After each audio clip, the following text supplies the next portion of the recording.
Welcome to special debate. This is Satish. Middle east war భారతీయ వంటగదుల్లో భారం మోపనుందా?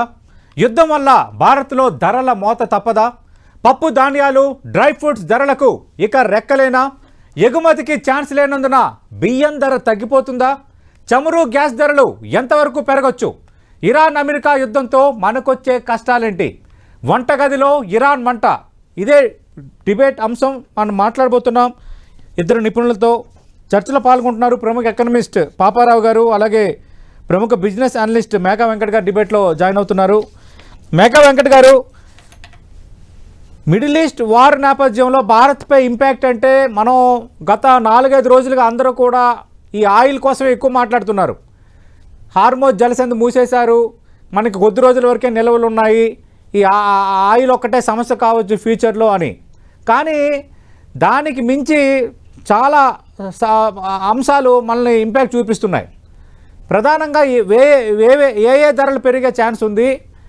ఈ అటువైపు నుంచి మనం దిగుమతి చేసుకునే వస్తువుల్లో వేటి ధరలు కొరత వల్ల పెరగవచ్చు? మీ అంచనా ఏంటి సార్? ముందుగా సతీష్ గారు, మీరు ఇందాక ఒకటి చెప్పారు సార్, వంటగదిలో ఇరాన్ మంట. వాస్తవంగా అదేనండి జరుగుతుంది ప్రస్తుతం. అంటే ఇది మరి కొన్ని రోజులు కనుక జరిగితే మనం ఇదే చూసుకోవచ్చండి. ఓకే. సో పప్పు, ఉప్పు దగ్గర నుంచి మనం కొనే టమాటాల దగ్గర నుంచి ప్రతిదీ కూడా భారంగానే ఉంటాయి. సో సామాన్య మానవుడికి ఎక్కడో ఇరాన్లో యుద్ధం జరిగితే టమాటా రేట్ ఎందుకు పెరిగింది అనేది అర్థం కాదు. సో ఇక్కడ మనం గమనించాల్సిన అంశం ఏంటంటేనండి, మన దైనందిక జీవితంలో మనకి కావాల్సిన ఆయిల్ కానీ గ్యాస్ కానీ 85% వచ్చేసి మనకి హార్మోజ్ జలసంధి నుంచే మనకి రవాణా అవుతుంది.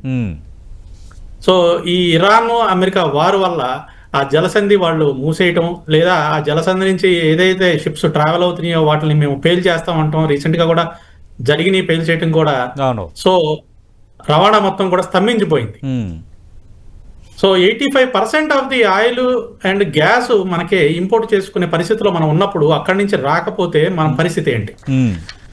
ప్రస్తుతం మనకి ప్రతి దేశం కూడా కొంత బఫర్ జోన్ అనేది మెయింటైన్ చేస్తూ ఉంటుందండి ఇలాంటి వాటిల్లో.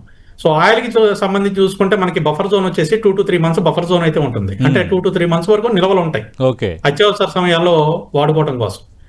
అయితే గ్యాస్ కి వచ్చేసరికి ఇబ్బందికరమైన పరిస్థితి ఉందండి. అంటే మనకి సరిపడా నిల్వలు లేవు, ఉంచుకోవడానికి కూడా మనకి ప్రస్తుతం అంటే ఇప్పటి వరకు దాని మీద ఫోకస్ చేయలేదు. సో కేవలం 2-3 వారాలకి సరిపడా నిల్వలు మాత్రమే ఉన్నాయి. సో ఈ విషయంలో గవర్నమెంట్ కూడా ఇప్పుడిప్పుడే మనకి అంటే యుద్ధం ఎంతకాలం జరుగుతుందో తెలీదు. అంటే యుద్ధం కన్నా కూడా మెయిన్ గా ఈ ప్రాక్సీ వార్లు ఎక్కువ జరుగుతున్నాయండి. అంటే ఇరాన్ యుఎస్ కొట్టుకుంటా ఉంటే ఈ పక్కన యమన్ లో హౌతీలు కూడా ఏం చేస్తున్నారు, గల్ఫ్ ఆఫ్ ఏడెన్ నుంచి ట్రావెల్ అయ్యే షిప్లను కూడా మేము పేల్ చేస్తామని వాళ్ళు అంటున్నారు. సో వీటి మూలన దాదాపుగా 70 to 80% of the shipping zones అన్ని కూడా ప్రస్తుతం అయితే స్తంభించిపోయినాయండి. సో ఇటువంటి పరిస్థితుల్లో దాదాపుగా మనం చూసుకుంటే అన్ని సెక్టర్లు కూడా ఎఫెక్ట్ అయ్యే ఛాన్సే కనిపిస్తున్నాయి. అంటే అన్ని సెక్టర్లు అంటే ఒక ఫార్మాస్యూటికల్స్ ఇట్లాంటి పక్కన పెడితే దాదాపుగా చాలా వరకు సెక్టర్స్, ముందుగా చూసుకుంటే ఆయిల్ అండ్ ఎనర్జీ స్టాక్స్ ఇవి డెఫినెట్ గా ఇంపాక్ట్ అవుతాయి, డైరెక్ట్ ఇంపాక్ట్ ఇవి. తర్వాత డిఫెన్స్ స్టాక్స్ వచ్చేసి ప్రస్తుత పరిస్థితుల్లో ఇవి బిగ్గెస్ట్ విన్నర్ గా చెప్పుకోవచ్చు. ఎందుకంటే మన రక్షణ రంగానికి సంబంధించి అయితే ప్రస్తుతం రేపొద్దున భవిష్యత్తు ఎట్లా ఉంటుందో అని చెప్పి రక్షణ రంగాన్ని బలోపేతం చేసుకోవడానికి మన దేశం ఆ విధంగా ఆలోచిస్తుంది. ఈ వారు ఏదైనా ఎస్కలేట్ అయితే మన పరిస్థితి ఏంటని ఆలోచిస్తా రక్షణ రంగానికి కేటాయింపులు ఎక్కువ జరుగుతున్నాయి. దానికి సంబంధించి ఆ స్టాక్స్ అయితే ప్రస్తుతం ఇప్పుడు పెరుగుతాయండి. నెక్స్ట్ వచ్చేసి safe haven gold. So gold and silver వీటికి సంబంధించిన కంపెనీలు, ఇప్పుడు గోల్డ్ చూసుకుంటే ఎగ్జాంపుల్ టైటానిక్ కంపెనీ అండి. సో ఇవి పెరగడానికి ఛాన్స్ ఉన్నాయి. అలాగే నెక్స్ట్ ఏ సెక్టర్లు ఇంపాక్ట్ అవుతాయి, బాగా పడిపోవడానికి ఛాన్స్ ఉన్నాయి అంటే మెయిన్ గా ఏవియేషన్ సెక్టర్. మనకు తెలిసిందే గల్ఫ్ దేశాలు అనేది మేజర్ ట్రాన్సిట్ హబ్. ప్రపంచంలో ఏ మూల నుంచి ఏ మూలకి వెళ్ళాలన్నా గల్ఫ్ నుంచే మనం ట్రాన్సిట్ అవుతూ ఉంటాం ఎక్కువగా. సో ఏవియేషన్ సెక్టర్ అంతా అయిపోయింది, స్తంభించిపోయింది అక్కడ. ఎందుకంటే విమానాల మీద అన్నిటి మీద కూడా వీళ్ళకి షిప్లు వేస్తున్నారు. సో దాదాపుగా స్తంభించిపోయిందనే చెప్పొచ్చు. సో ఏవియేషన్ సెక్టర్ బాగా హిట్ అయిందండి. దాని తర్వాత పెయింట్ కంపెనీస్ అండి, ఎందుకంటే క్రూడ్ డెరివేటివే కదండి పెయింట్ మనకి. సో ఏషియన్ పెయింట్స్ అట్లాంటి స్టాక్స్ అన్ని కూడా, అలాగే కెమికల్స్, ప్లాస్టిక్స్, ఈ సెక్టర్స్ అన్ని కూడా చాలా ఇబ్బందికరమైన వాతావరణంలోనే ఉంటాయి. సో ఓవరాల్ గా చూసుకుంటే మనకి యుద్ధం కనుక కంటిన్యూ అయితే మిగతా సెక్టార్లు కూడా ఇంపాక్ట్ అవడానికి ఎక్కువ ఛాన్సెస్ అయితే కనిపిస్తున్నాయండి. ఎందుకంటే రవాణా రంగమే స్తంభించిపోతుంది ఇక్కడ. ఎప్పుడైతే ఇంపోర్ట్స్ ఎక్స్పోర్ట్స్ అయిపోయినాయో దాదాపుగా ఎకానమీలు అన్ని కూడా కొలాప్స్ అయిపోతాయండి. ఇది ఒక్క మన దేశానికి ఒకటే కాదు, ఆ రవాణా మార్గంలోంచి ఏదైతే దేశాలు వస్తువులను ఇంపోర్ట్ కానీ ఎక్స్పోర్ట్ కానీ చేసుకుంటాయి, ముఖ్యంగా Asian countries, sir. So south east Asia main గా ఇవన్నీ కూడా స్తంభించిపోవడానికి ఎక్కువ ఛాన్స్ ఉన్నాయండి. Okay, right. పాపారావు గారు, మనం లేటెస్ట్గా మనం చూసాం సార్, అంతకు ముందు ఐరోపా సమాఖ్యతో మనం వాణిజ్య ఒప్పందం కుదుర్చుకున్నాం, తర్వాత అమెరికాతో లేటెస్ట్గా వాణిజ్య ఒప్పందం కుదుర్చుకున్నాం. దీనివల్ల భారత జీడిపికి ఒక సానుకూల పరిణామం, ఇంకా పాజిటివ్ మూవ్ అని చాలా సందర్భాల్లో మనం మాట్లాడుకున్నాం. కానీ సడన్గా ఈ యుద్ధం వచ్చింది, ఈ పశ్చిమాసియా యుద్ధ వాతావరణం అనేది కొంత రకరకాల ఈక్వేషన్స్ కారణమవుతుంది. దీని ఇంపాక్ట్ ఎంతవరకు ఉండొచ్చు? ఇప్పుడు భారత్కు పెట్టుబడులు తగ్గుతాయా లేదంటే తగ్గవా? ఒకవేళ తగ్గితే పరిస్థితి ఏంటి? దేశంలోకి వచ్చే ఎఫ్డిఐ పెట్టుబడి అనేది రెండు రకాలుగా చెబుతాం మనం. ఎఫ్ఐఐ ఫారిన్ ఇన్స్టిట్యూషనల్ ఇన్వెస్టర్లు ఎవరైతే షేర్ మార్కెట్ లాంటి వాటిలోకి వస్తారో వాళ్ళు ఒకళ్ళు. ఎఫ్డిఐ ఫారిన్ డైరెక్ట్ ఇన్వెస్ట్మెంట్ అంటే కొంత నికరంగా ఎక్కువ కాలం పాటు ఉండి పారిశ్రామికంగా ఇతరత్ర వచ్చే పెట్టుబడులు. ఓవరాల్ గా ఎఫ్డిఐ అనేది ఈ మధ్య కాలంలో తగ్గింది, బాగా తగ్గింది. మన దగ్గర నుంచి పెట్టుబడులు బయటకు వెళ్తున్నాయి కానీ బయట నుంచి వచ్చేవి తక్కువ ఉన్నాయి. నెట్ ఎఫ్డిఐ అనేది చాలా తక్కువ ఉంది ఇండియాలో. అది ఎఫెక్ట్ అవుద్ది, ఇంకా ఎఫెక్ట్ అవుద్ది, పెట్టుబడులు తగ్గుతాయి, దానివల్ల ఉపాధి కల్పన తగ్గుద్ది, ఇంకా సమస్యలు కూడా పెరిగే అవకాశం. ఆ రకంగా నిరుద్యోగం ఆల్రెడీ మేజర్ ఇష్యూగా ఉంది. దాంతో పాటుగా ఇప్పుడు ఏంటంటే ఓవరాల్ గా కనుక ఆయిల్ ప్రైసెస్ నిన్న పెరిగినాయి, ఇవాళ నేను ఫాలో అప్ చేయలేదు ఎగ్జాక్ట్ గా. నిన్న 10% పెరిగినాయి, ఇవాళ కూడా పెరిగినాయి, $85 దాటినాయి అనుకుంటా. ఏదైనా కానీ ఏంటంటే ఆయిల్ ప్రైసెస్ ఒక 10% కనుక పెరిగితే ఇండియన్ ఎకానమీలో ద్రవ్యోల్బణం ఇన్ఫ్లేషన్ ఒక 0.30% దాకా, అంటే 30 బేసిస్ పాయింట్స్ సుమారుగా 20-30 బేసిస్ పాయింట్స్ ద్రవ్యోల్బణం పెరుగుద్ది. ఆయిల్ ప్రైసెస్ పెరిగినప్పుడు ఆటోమేటిక్ గా దాని ఎఫెక్ట్ ధరల మీద పడుతుంది, మిగతా అన్ని ధరల మీద పడుద్ది. అలాగే గ్రోత్ మీద, జీడిపి గ్రోత్ మీద కానీ దేశ గ్రోత్ మీద ఓవరాల్ గా అది 15 బేసిస్ పాయింట్స్ అంటే 0.15% గ్రోత్ మీద కూడా ఎఫెక్ట్ పడుద్ది. గ్రోత్ మీద ఎఫెక్ట్ ఏమో గ్రోత్ లేకపోతే ఎంప్లాయ్మెంట్ జనరేషన్ ఉండదు, ఆ సమస్యలు ఉంటాయి, నిరుద్యోగం పెరగటం, ఇతరత్ర సమస్యలు, పర్చేసింగ్ పవర్ తగ్గటం. అలాగే ఇన్ఫ్లేషన్ పెరగటం వల్ల కూడా ప్రజల కొనుగోలు శక్తి ఆల్రెడీ ఇప్పుడు బయటకి ఎక్కడికి పోయినా ఆల్రెడీ ఇప్పటికే ఈ వారు మొదలవక ముందు ఉన్న స్థితి ఏంటంటే ఓవరాల్ గా ద్రవ్యోల్బణ గణాంకాలు అయితే తగ్గినట్లుగా డేటా చెబుతుంది, కానీ తగ్గింది అనేది డేటా ప్రకారం, అంటే పెరుగుదల వేగం తగ్గింది. కానీ ఓవరాల్ గా బయట జనాలు చాలా కంప్లైంట్ చేస్తున్నారు ధరల గురించి, ఇప్పటికీ చాలా సమస్య ఉంది. అట్లాంటిది ఇది కనుక జరిగేటట్లయితే మూలిగే రకమైన తాటికాయలాగా చాలా తీవ్రమైన సమస్య ప్రజల జీవితంలో. ఈ రోజు అప్పటికే ప్రజల కొనుగోలు శక్తి కట్టకట్టలాడుతుంది. నేను ఇక్కడ షాపుల్లో వాటిలో అడుగుతుంటాను, దుకాణదారులు అడుగుతుంటే ఎట్లా ఉంది వ్యాపారం, చాలా తగ్గిపోయింది వ్యాపారం చూస్తున్నారు. చాలా మంది వ్యాపారం చేయలేని స్థితిలోకి వెళ్ళిపోతున్నారు, కొనుగోలు లేక, అమ్మకాలు లేక. ఎందుకంటే జనాల కొనుగోలు శక్తి తగ్గిన కొద్దీ జనాల కొనుగోలు రకరకాల విషయాల్లో కన్స్ట్రైన్ చేసుకుంటున్నారు, తగ్గించుకుంటున్నారు. అట్లాంటి దాని మీద కనుక ఇప్పుడు ఇది కనుక జరిగితే భారత ఆర్థిక వ్యవస్థలో అది తీవ్రమైనటువంటి అశనిపాతం దెబ్బ. అలాగే తెలిసిందే ఎల్ఎన్జీ ఆయన కూడా చెప్పారు, లిక్విఫైడ్ న్యాచురల్ గ్యాస్, పెట్రోల్, మన పెట్రోల్ డీజిల్ ఇవన్నీ ధరలు. అంటే కాకపోతే ఏంటంటే పెట్రోల్ డీజిల్ మీద ఇప్పటికే కేంద్ర ప్రభుత్వం చాలా పెద్ద ఎత్తున ఇప్పటికి కూడా ఎక్సైజ్ డ్యూటీ వేస్తుంది. వాటిని తగ్గించుకోగలిగితే కనుక ఆ మేరకు అది నష్టాలు రాకుండా ఆయిల్ కంపెనీలకి చేయొచ్చు. ఇప్పటికే చాలా ఎక్సైజ్ డ్యూటీ ఉంది, అది తగ్గించుకోవాలి ప్రభుత్వం. ప్రజల మీద భారాలు మోపడం సరైంది కాదు ఇప్పుడున్న పరిస్థితిలో. కాకపోతే ధరలు అయితే మాత్రం ఇందాక సార్ చెప్పినట్టుగా కొన్ని ధరలు పెరుగుతాయి. పప్పు ధాన్యాల ధరలు, ఇతరత్ర అనేక ఇంపోర్టెడ్ డ్రై ఫ్రూట్స్ కానీ అన్ని చాలా ఇంపోర్టెడ్ ఉన్నాయి. మా హార్మోన్స్ నుంచి వచ్చాయి, ఆ మధ్యప్రాచ్యం నుంచి వచ్చాయి, అన్ని ఎఫెక్ట్ అవుతాయి. అంటే పాపారావు గారు, ఇక్కడ భారత్ కంఫర్ట్ పొజిషన్లో ఉంది, 25 రోజుల వరకు మొత్తం ఆయిల్ నిల్వలు ఉన్నాయి అంటున్నారు. ట్రంప్ వ్యాఖ్యలు చూస్తే 4 వారాలకు మించి యుద్ధం జరగచ్చు అని ఆయన అంటున్నారు. అంటే 25 రోజుల వరకు ఓకే, మరి 25 రోజుల తర్వాత మనకి ఒకవేళ ఆయిల్ కొరత ఏర్పడితే, గ్యాస్ సమస్య తలెత్తితే మనం ఎక్కడి నుంచి కొనుగోలు చేయొచ్చు? ఆల్టర్నేటివ్స్ ఏంటి మనకి? ఆల్టర్నేటివ్స్ ఆల్రెడీ వెతుకుతున్నారు. ఒకటి వెస్ట్ ఆఫ్రికా, అక్కడి నుంచి అయితే హోర్ముజ్ తో పని లేదు. వెస్ట్ ఆఫ్రికా నుంచి, అమెరికా నుంచి, లాటిన్ అమెరికా నుంచి, ఒమాన్, ఇక్కడి నుంచి అయితే మనం దాన్ని బైపాస్ చేసి రావచ్చు. మిడిల్ ఈస్ట్ దాన్ని బైపాస్ చేసి అదో ప్రయత్నం జరుగుతుంది. మరి అదంతే వాళ్ళ దగ్గర అమ్మటానికి ఉండాలి కదా. ఇప్పుడు అమెరికా దగ్గర అమ్మటానికి ఉండాలి కదా. ఆల్రెడీ వాళ్ళ కొనుగోలుదారులు వాళ్ళకు ఉంటారు. అమెరికా దగ్గర ఆయిల్ లేకేగా మనల్ని వెనుజులా దగ్గర కొనుక్కోమని చెప్పింది అమెరికా. అమెరికా దగ్గర దాని దగ్గర ఉన్నది వేరే దేశాలకి ఫుల్ కెపాసిటీ సప్లై చేస్తుంది, ఇంకా దానికి కొత్తగా లేదు మనకి ఇవ్వడానికి. ఓకే. వెనుజులా దగ్గర కొనుక్కోండి, మా దగ్గర కాకపోతే ఎందుకు డైవర్షన్ ఎందుకు చేసింది, అదే అమ్ముకునేదిగా. కాబట్టి వాళ్ళ దగ్గర అమ్మటానికి ఉండాలి. మనం అయితే ప్రయత్నాలు చేస్తున్నాం, వెస్ట్ ఆఫ్రికా నుంచి, ఒమాన్ నుంచి, లాటిన్ అమెరికా ప్రయత్నాలు, కొంత ఈ అమెరికా నుంచి కూడా ప్రయత్నాలు జరుగుతున్నాయి. మరి అది కాకుండా ఏమవుద్ది, ఆన్ వాటర్ అని అంటారు, ఆన్ వాటర్ కొంటాం. ఆన్ వాటర్ కొంటాం అంటే ఆల్రెడీ హైసీస్ లోకి వస్తాయి షిప్లు వచ్చేసి ఎక్కడికో డెస్టినేషన్ వెళ్తా ఉంటాయి, ఏదో దేశానికో ఎక్కడికో ఎవరో కొంటాం అంటారు, అక్కడికి పోతుంటాయి. మనం హైసీలో ఆపి బేరం పెడతాం, సముద్రంలో మధ్యలో ఆపి మధ్య సముద్రంలో బేరం పెడతాం. నువ్వు అక్కడికి 30 బ్యారెల్ $170 కట్టి నేను $70 ఇస్తా నాకు ఇచ్చేయని. అట్లా హైసీస్ లో అమ్మేవాటి అక్కడికక్కడ తరలించుకొని వాటికి డబ్బులు రేటు కట్టుకొని వాటిని కొనుక్కొని వచ్చేయటం. ఇట్లా అంటే SOS అనమాట, అప్పటికప్పుడు తక్షణ ఏర్పాటు ఏదో ఒకటి. గ్యాస్ బండ్ అయిపోతే కొంతమంది బ్లాక్ లో కొంటారు కదా, ఆర్డర్ చేస్తే లేట్ అవుతుంది అనుకుంటే ఈ టైప్ అది కూడా. ఏంటంటే ఇవన్నీ అంటే రష్యా నుంచి కొనుగోలు చేసే ఛాన్సెస్ ఏమైనా ఉంటుంది సార్? రష్యా నుంచి మరి ఇప్పుడు అమెరికా అభ్యంతరం పెట్టడానికి వీలు లేదు. కరెక్టే మీరు పాయింట్ చెప్పింది, అమెరికా అభ్యంతరం పెట్టడానికి స్కోప్ లేదు ఇప్పుడు. ఎందుకంటే అది అట్లా కూడా అభ్యంతరం పెడితే నాకు ఇదేదో అంటారు కదా, నువ్వు నా అమ్మ పెట్టదో అడుగుతున్నది అన్నట్టు, నువ్వేమో మధ్యప్రాచ్యంలో యుద్ధం చేసి వచ్చి ఆయిల్ ఆపేసావు, మళ్ళీ రష్యా దగ్గర తెచ్చుకుంటానంటే అడ్డం పెడితే ఊరుకోరు, ఎవరు ఊరుకోరు. కాబట్టి అమెరికాకి మాట్లాడే స్కోప్ పోయింది ఇప్పుడు. కాబట్టి రష్యా నుంచి మళ్ళీ అరేంజ్ చేసుకోవచ్చు. మళ్ళీ రష్యా నుంచి ఇప్పుడు తెచ్చుకోవడం మొదలు పెట్టిన తర్వాత రేపు పొద్దున మళ్ళీ అమెరికా ఆగమని మళ్ళీ అన్ని రోజువారీ దాని ఇష్టం కాదు కదా, గంటకో మాట ఇచ్చేస్తా అవన్నీ సరే ఏదైనా కానీ తెచ్చుకోవచ్చు రష్యా నుంచి. Okay, right. మేఘా వెంకట్ గారు, ఇక పెట్రోలు సంబంధించి మాట్లాడుకుంటున్నాం, అదొక కీలకమైంది. రెండోది మన వంటగదికి సంబంధించి మనకి దైనందిక జీవితంలో సంబంధమైనది వంట గ్యాసు. అలాగే ఇప్పుడు సిఎన్జి వాడకం కూడా కొంత పెరిగింది, వాహనాలు వాడటము సిఎన్జి వాడకాలు కూడా పెరిగాయి. వీటి ఇంపాక్ట్ ఎలా ఉండొచ్చు, ఈ యుద్ధం ఇంపాక్ట్? ఇందాక నేను అదే స్టార్టింగ్ లో చెప్పానండి, మనకి ఆయిల్ కి సంబంధించి అయితే నిల్వలు కొంచెం ఎక్కువగానే భారీగానే ఉన్నాయి. అంటే ప్రీవియస్ గా మనకి వచ్చిన ఇబ్బందులను బేస్ చేసుకుని మన వాళ్ళు నిల్వలను అయితే భారీగా పెంచుకున్నారు. ఈ వంట గ్యాస్ కు సంబంధించి మాత్రమే నిల్వలు పెంచుకోలేదు. వంట గ్యాస్ అనే కాదు, అసలు గ్యాస్ కు సంబంధించిన నిల్వలు అయితే మన దగ్గర కేవలం 2-3 వారాలకి సరిపడా మాత్రమే ఉంటాయండి. ఇప్పుడు బఫర్ జోన్ అంతకన్నా ఎక్కువ ఉండదు మన దగ్గర. సో ఇందాక సార్ చెప్పినట్టుగా హై సీస్ ట్రేడ్ అనేది జరుగుతూ ఉంటుందండి. అది ప్రపంచంలో దాదాపుగా ప్రతి చోట జరుగుతూ ఉంటుంది హై సీ ట్రేడ్ అనేది.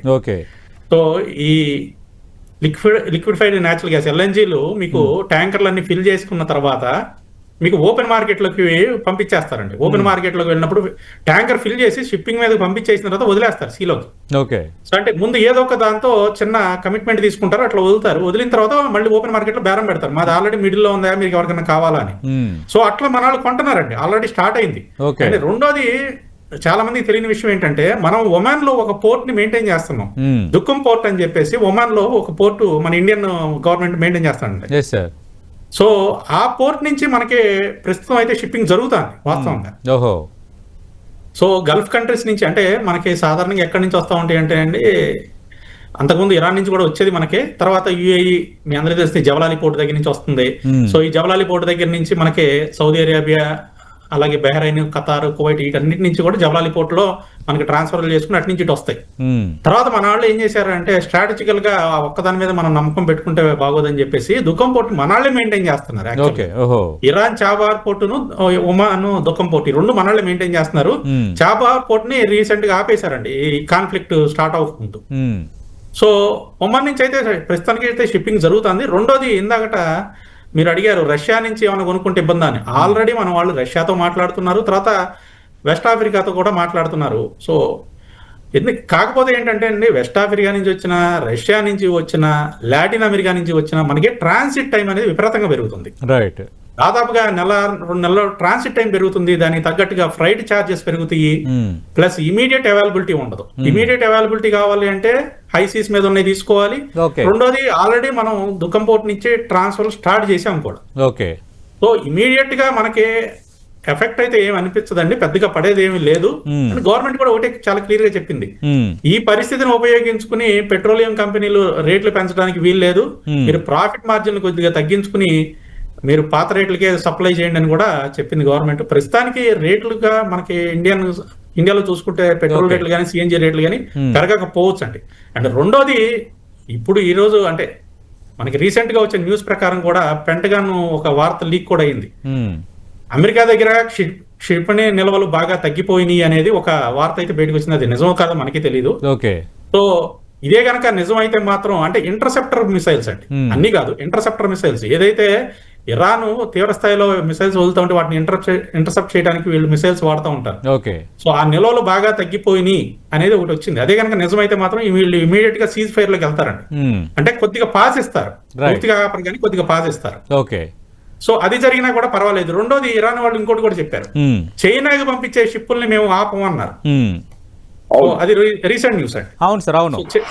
యాక్చువల్గా హర్మూజ్ జలసంధిలో కేవలం చైనాకు వెళ్లే నౌకలను మాత్రం అనుమతిస్తున్నట్టు మధ్యాహ్నం నుంచి మనం వార్తలు చూస్తున్నాం, మిగతా అన్ని నౌకలు ఆపేశారు. రైట్ అండి. గల్ఫ్ ఆఫ్ ఓమెన్ పూర్తిగా వీళ్ళు కంట్రోల్లో తీసుకున్నారండి ఇరాన్ వాళ్ళు. అవును. సో చైనా షిప్స్ అంటే ఎందుకంటే చైనాకి దాదాపుగా వీళ్ళేనండి బ్యాకప్ ఆయిల్. సో అందుకని దాన్ని మాత్రం ఆపమన్నారు, అవి వెళ్తున్నాయి. యుఎస్ వాళ్ళు ఏం చెప్తున్నారు అంటే మిగతా దేశాలకి సంబంధించి వెళ్లే ఆయిల్ కంటైనర్స్ ఏదైనా సరే మేము ఎస్కాట్ ఇచ్చి పంపిస్తామని చెప్తున్నారు. సో కొద్దిగా మనకి ఇది అంటే ఇప్పటి నుంచి షిప్లు ఓపెన్ అవడానికి ఛాన్స్ ఉన్నాయండి. దాదాపుగా 700 నుంచి 800 షిప్స్ అన్ని ఆగిపోయినాయి అండి ఆ జలసంధి. సో ఇది ఇమీడియట్ గా యాక్షన్ తీసుకోకపోతే చాలా ఎకానమీలకి ఇబ్బంది, తలకిందులు. ఓకే. గ్యాస్ సిలిండర్లకి రేపొద్దున కొరత వచ్చే అవకాశం ఏమైనా ఉందా? సమస్య లేకపోవచ్చా? ఏముండదు సార్, ఏముండదండి. భయపడాల్సిన అవసరమే లేదు, ప్యానిక్ అవ్వద్దు. ప్రజలు ఏంటంటే సాధారణంగా ఇలాంటిది చూసి ప్యానిక్ అవుతారు, దీన్ని అవకాశంగా తీసుకుని బ్లాక్ మార్కెట్లు ఎక్కువ జరుగుతూ ఉంటాయి. ప్యానిక్ కావాల్సిన అవసరం ఏమీ లేదు. ఆల్రెడీ మనం హైసీస్ నుంచి పర్చేజ్ చేస్తున్నాము, ఇబ్బంది ఏమీ లేదు. 2 ఒమాన్ దుఃఖం పోర్ట్ నుంచి కూడా మనకి ట్రాన్స్ఫర్ జరుగుతున్నాయి. రైట్. పాపారావు గారు, ఇక దాదాపు మన దేశం మిగతా కంట్రీస్ నుంచి 5 నుంచి 6 మిలియన్ టన్నుల కందిపప్పు, పెసరపప్పు లాంటి పప్పు ధాన్యాలు దిగుమతి చేసుకుంటుంది. మనకు తెలుసు కదా, ఇప్పుడు మొక్క లేనిదే ముద్ద దిగదు అనేది ఒక ఎత్తు అయితే, పప్పు లేనిదే ముద్ద దిగదు అనేది కూడా అంతే కీలకం. ప్రతిరోజు మన ఇంట్లో ఏదో ఒక రకమైన పప్పు, ఆకుపప్పు, ఆకులు వేసుకున్న పప్పు, లేదంటే ప్లెయిన్ ఏదో ఒక పప్పు అనేది వండుకోవడం కామను. 2 పెసరపప్పును కూడా విరివిగా మనం వాడుతాం. ప్రధానంగా మయన్మారు, కెనడా, ఆఫ్రికా నుంచి దిగుమతులు అవుతున్నాయి. ఈ ఇంపాక్ట్ ఏమైనా పెరుగుతుందా? ఎందుకంటే ఇప్పుడు ఇందాక అన్నారు మేక వెంకట గారు, ఈ రవాణా వ్యయాలు కూడా పెరుగుతాయి అనే సమస్య వస్తుంది కాబట్టి ఈ పప్పు ధాన్యాల దిగుమతిపై ఇంపాక్ట్ ఎంత ఉండొచ్చు సార్? ఉంటుంది సార్, ఇంపాక్ట్ ఎంత ఉంటుంది అనేది నేను ఇమీడియట్ గా చెప్పలేను. కానీ హోర్ముజ్ నుంచి అటు నుంచి వచ్చే ఉన్నాయి కదా, ఇంకా అవతల పక్క నుంచి హోర్ముజ్ నుంచి రావాల్సిన మిడిల్ ఈస్ట్ ప్రాంతం నుంచి ఎఫెక్ట్ పప్పు ధాన్యాల మీద ఉంటుంది. దాన్ని కొంత బియ్యం ధరలు అయితే పెరగవు. ఇందాక చెప్పారు కదా, బియ్యం మనకి ఇక్కడ లోకల్ సప్లై కావాల్సి ఉంటుంది. అది బయటికి పోవటం వల్ల ఇన్ఫాక్ట్ ఎగుమతులు తగ్గటం వల్ల అక్కడ కొంత ధర తగ్గిన ఆశ్చర్యం లేదు. వ్యాపారస్తులు తగ్గిస్తారు, అది వేరే విషయం. కానీ అయితే ఏంటంటే పప్పు ధాన్యాల ధరలకి కొంత ఎఫెక్ట్ ఉంటది. ఎందుకంటే ఆల్రెడీ మనం పప్పు ధాన్యాల విషయంలో వీఆర్ నాట్ సెల్ఫ్ సఫిషియెంట్, ఇప్పటికీ దిగుమతి చేసుకుంటున్నాం. ఆయిల్ విషయంలో అయితే సెల్ఫ్ సఫిషియన్సీ కావాలని చాలా ప్రయత్నం చేసి కూడా ఇప్పటికి కూడా 88% ఆయిల్ ఇంకా దిగుమతి చేసుకుంటున్నాము. పప్పు ధాన్యాల కథ కూడా అదే, ఎప్పుడు సెల్ఫ్ సఫిషియన్సీ అంటాం, సెల్ఫ్ సఫిషియన్సీ ఎప్పటికీ రావటల్లా, ఇప్పటికీ దిగుమతి చేసుకుంటాం. కాబట్టి ఆ దిగుమతిలో అది కూడా ఎఫెక్ట్ అవుతాయి. అదే కాదు, మీరు మనం దిగుమతి చేసుకునే మనం కొనే మనం మనదినే మాట్లాడుకుంటున్నాం. మనం ఎక్స్పోర్ట్ చేసి చాలా పెద్ద ఎత్తున మన ఎక్స్పోర్ట్స్ మిడిల్ ఈస్ట్ కి వెళ్ళే ఎక్స్పోర్ట్స్ చాలా భాగం, అంటే నాకు తెలిసి అయితే మన ఎక్స్పోర్ట్స్ 13.5% దాకా, 13.2% ఆర్ 5% ఎఫెక్ట్ అవుతాయి. ఇప్పుడు అంటే 36,000 కోట్ల రూపాయల మేరకు మన ఎక్స్పోర్ట్స్ మిడిల్ ఈస్ట్ ప్రాంతంలోని దేశాలకి ఈ వార్ వల్ల ఎఫెక్ట్ అవుతాయి. ఎక్స్పోర్ట్స్ వెళ్ళవు, దానివల్ల కూడా సమస్యలు ఉంటాయి. సార్, మరి డ్రై ఫ్రూట్స్ సంగతి ఏంటి సార్? ప్రధానంగా మనం మోస్ట్లీ మిడిల్ ఈస్ట్ కంట్రీస్ నుంచే ఈ జీడిపప్పు, బాదం, పిస్తా, తర్వాత రకరకాల కొన్ని సుగంధ ద్రవ్యాలకు సంబంధించిన కూడా మనం దిగుమతి చేసుకుంటున్నాం. వంటలు ఎఫెక్ట్ అయ్యి ధరలు బాగా పెరుగుతాయి. అసలు ఆల్రెడీ పెరుగుతున్నాయి ధరలు బాగా. కొన్ని కోకో లాంటి అసలు అది వేరే కారణం, కానీ ఏదైనా కొన్ని ధరలు అయితే భారీగా పెరిగిపోయింది సార్. ఈ కొద్ది కాలంలోనే విపరీతంగా ధరలు పెరిగినాయి చాలా. వాటి ప్రజలు భరించలేని స్థితిలో డ్రై ఫ్రూట్స్ ప్రజల నిత్య జీవితంలో మనం అనుకుంటాం డ్రై ఫ్రూట్స్ మనకి కొంత మధ్యతరగతి, ఉన్నత మధ్యతరగతి, ఆ పై మధ్యతరగతికి అది పెద్ద విశేషం కాదు. కాబట్టి డ్రై ఫ్రూట్స్ మనకి ధర పెరగటం సమస్య అనుకుంటాం. కానీ దేశంలో మెజారిటీ ప్రజానికానికి డ్రై ఫ్రూట్స్ ఆర్ ఎనాథిమా రేంజ్, పెద్ద ఇష్యూ కాదా ఇవాళ. కాకపోతే పెరుగుతాయి, పెరగటం అయితే పెరుగుతాయి. మేఘా వెంకట గారు, ఇంకా ఎలాంటి ఇంపాక్ట్ ఉండొచ్చు? ఎందుకంటే మనకి మన దగ్గర నుంచి వాళ్ళకి ఎగుమతి అవుతున్న వాటిలో మరో ప్రధానమైనది బాస్మతి బియ్యం.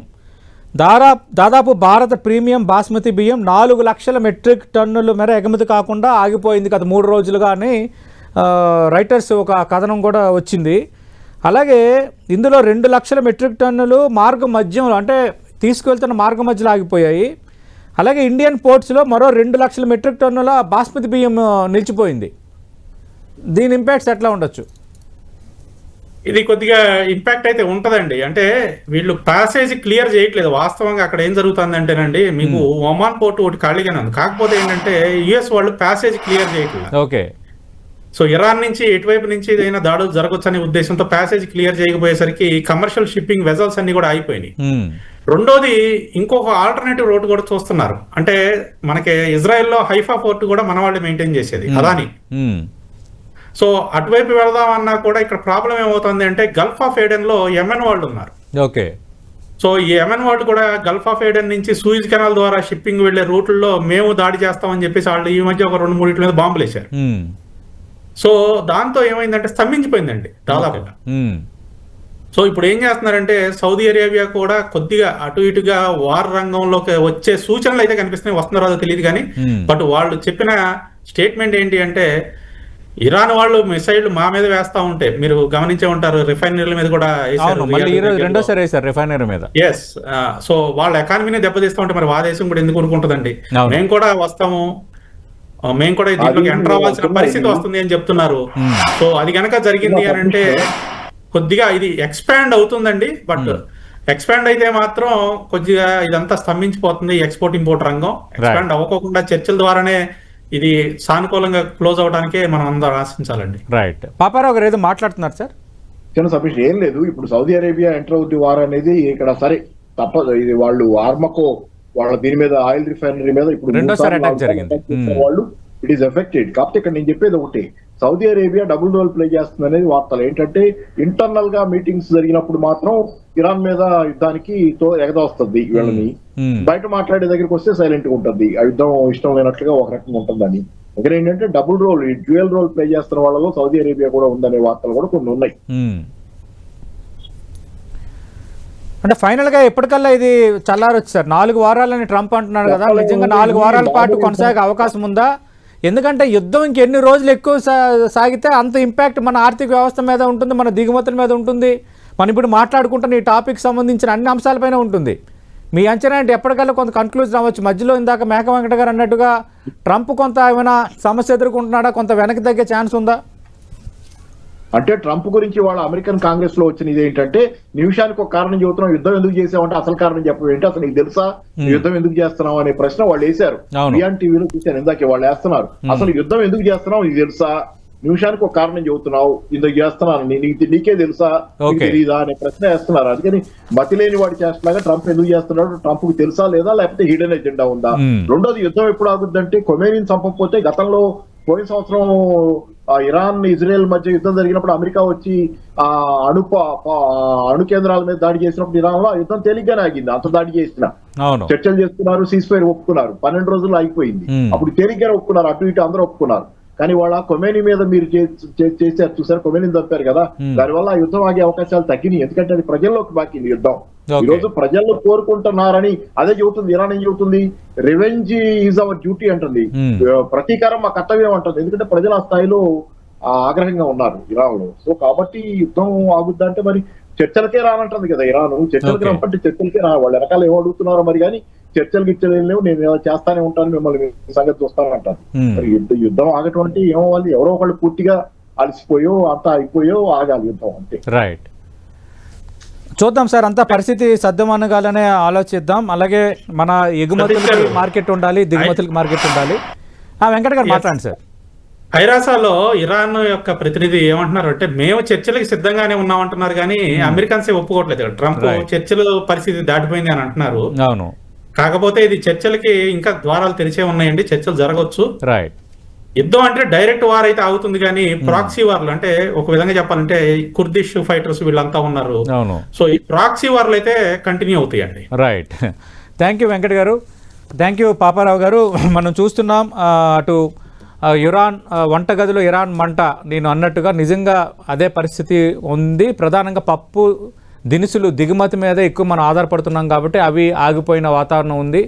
అలాగే ప్రధానంగా ఆయిల్ గ్యాస్పై ఇంపాక్ట్ కనిపిస్తుంది. డ్రై ఫ్రూట్స్ ఇవన్నీ ఇంకా పూర్తి స్థాయిలో రేట్లు పెరగచ్చు. కానీ మన దగ్గర నుంచి బియ్యం ఎక్కువగా ఎగుమతి అవుతున్నాయి కాబట్టి బియ్యం నిల్వలు ఆగిపోతే బియ్యం రేట్లు కొంత తగ్గచ్చు, అది ఒకటే ఉపశమనం కానీ మిగతాదైతే ఇంపాక్ట్ ఉండబోతుంది. అంతకు మించి భారత ఆర్థిక వ్యవస్థకు ఇబ్బందికర పరిణామాలు కూడా చోటు చేసుకోవచ్చు. ఎందుకంటే మనం యూరోపియన్ యూనియన్తో ఒక వాణిజ్య ఒప్పందం చేసుకున్నాం, ఫ్రీ ట్రేడ్ అగ్రిమెంట్ చేసుకున్నాం, అలాగే అమెరికాతో కూడా ఒక వాణిజ్య ఒప్పందం చేసుకున్నాం. కాబట్టి ఈ వాణిజ్య ఒప్పందాలకు సంబంధించి రాబోతున్న పెట్టుబడులన్నీ ఇప్పుడు ఆగిపోయే వాతావరణం. ఈ పెట్టుబడులు ఆగిపోతే దాని ఇంపాక్ట్ ఏంటి, దానిపైన ఉపాధి ఇంపాక్ట్ ఏంటి, ఫైనల్గా జీడిపిని ఏ విధంగా ఎఫెక్ట్ చేస్తాయి, ఓవరాల్గా భారత ఆర్థిక వ్యవస్థకు దీని మీద ఇంపాక్ట్ అయితే కనిపిస్తోంది. ఇది వాటి స్పెషల్ డిబేట్.